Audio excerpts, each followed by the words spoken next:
Hi, it's Yadita. So, I want to pick up from where we left off yesterday. If you haven't listened to the first part of chapter 4 in my book, Don't Give Up, called Butterfly Wings, go back and take a listen to that and then come on back here. So, I'm on page 24, and this is what it says. We're having a conversation. It says the conversation started something like this. Butterfly, I asked, why do you crawl around on the ground and then wrap yourself up until nothing is showing and then use all of your strength to break through the very thing that you created to protect yourself? I imagine the butterfly and I going on a journey far too great for me to understand. As the butterfly looks at me, it does not say a word and then beckons for me to follow. Suddenly, the butterfly begins to speak. I remember when I was a lone caterpillar, inching slowly across the grass.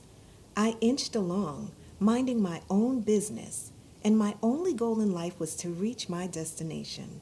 The grass was familiar to me, but as I continued along, I felt my frame encounter a hard substance.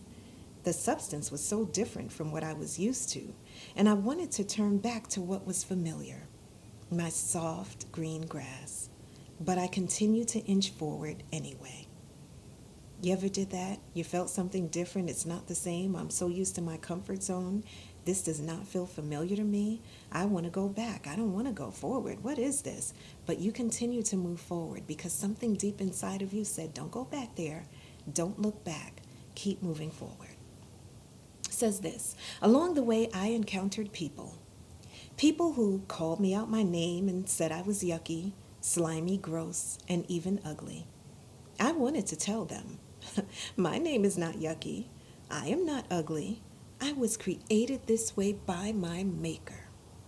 But they never bothered to listen and continued ridiculing me, ignoring my very apparent embarrassment. I also encountered people who poked me with sticks and laughed as I writhed in fear. Others lifted me up and dropped me from a distance and chuckled with glee as I plummeted to the ground, squirming in severe pain. I wondered if they knew they were breaking me. I wondered if they wanted to destroy me on purpose because I did not look like them or act like them. But why should I?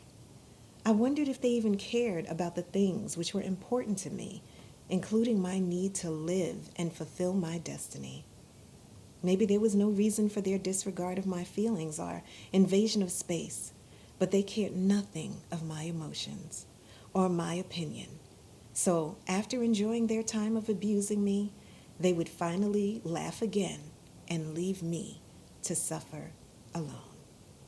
Yet, they never left me the way they found me. When they found me, I was whole. But when they left me, I was wounded and broken. I'm going to stop there. I'm on page 25, reading from my book, Don't Give Up, Acknowledging the Struggle, Celebrating Resilience.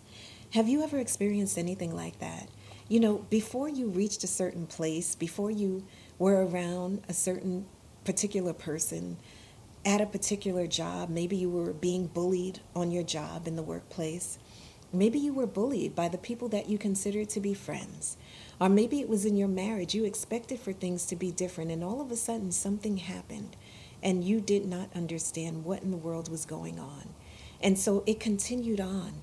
And maybe you got out of that thing because you kept feeling like, I deserve better than this. I deserve more than this. God did not create me to be a doormat, and He did not. And so perhaps you got away from that, but after you did, you noticed that you didn't feel the same. Something changed. Something broke you. And instead of feeling like that strong, powerful person that you felt like before, all of a sudden you felt broken because of people. Here's what I want to say as I get ready to close. God is the mender of the broken heart and the wounded spirit. And just because people don't understand your value and your worth, and just because, like that caterpillar, they didn't understand that one day God had a purpose, that the story for that caterpillar was to get off the ground one day and to become a butterfly and to soar above the things that it once encountered. I want you to hold on and keep going.